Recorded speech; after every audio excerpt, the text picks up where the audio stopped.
How's it going, guys? Welcome to our Lives Across the Border. And on today's video, I want to share something with you guys because for those who don't know, man, we have a business right here in Mexico. And so far, it's been 3 years since we've been having it. We opened it 6 months after I was deported. And the thing is that we were doing good, Uh, First individual who's actually out on the streets selling donuts. There's no other car doing that. I think after I had my the G ride, the car selling donuts out on the streets, there's after a year there's a car all of a sudden came through, right? They saw my idea, they start copying my idea, but they couldn't keep up. They couldn't keep up. The only difference is that they used to sell nothing but sugar donuts, right? And then all of a sudden another one popped up in where they were selling donuts, but they decided to go somewhere else where I didn't used to sell, right? Sometimes people used to tell me, "Hey man, do you hear this new car? I thought it was you," and stuff like that. So basically, for me, I never seen that car. It was just basically people telling me this, and eventually, I came across the dad, who, the dad of the individual who had that car, and they were selling donuts, right? But they told me, okay, they retired or whatever. They have a lot of issues now. For those who know, man, we are not the only donut shop right here in this area. There's actually two donut shops, and we actually were the second ones to open a shop.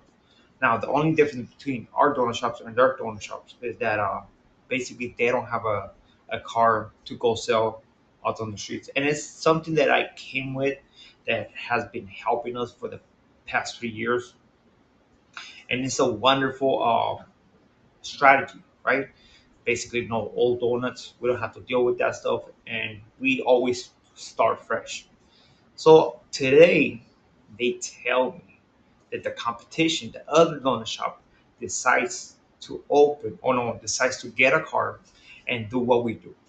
You know, um, Supposedly, for those who know about the competition, they stay on a different city, right? Just this year, they decided to move to our city, and now they're going on the streets. You know, so I'm taking that as, man, they're trying to take over, right? I'm already on a different path already. Been doing that already for 3 years. I've mastered the streets. I know where to go. I know what is the times of everything. I got a route. People know me, and I'm on a different level now.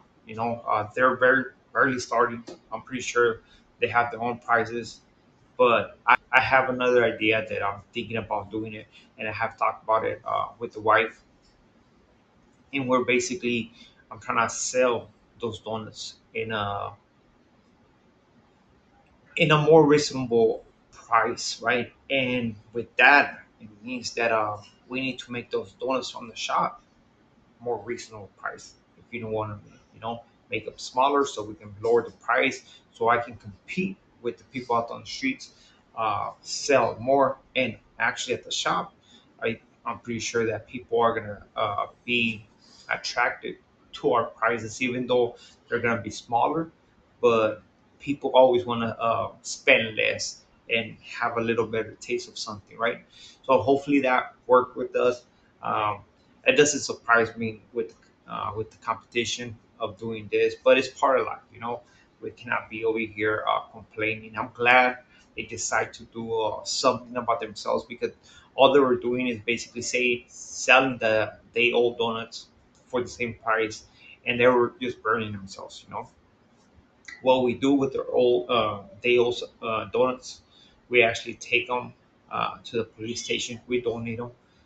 Sometimes when I see those guys on the streets who are struggling, we donate those donuts to them. Of course, if they don't ask you for money, but you know what? At the end of the day, it's just we on some other level. We're trying to do something else, and at the end of the day, just things that we're gonna come across, especially in Mexico, where your competition, right?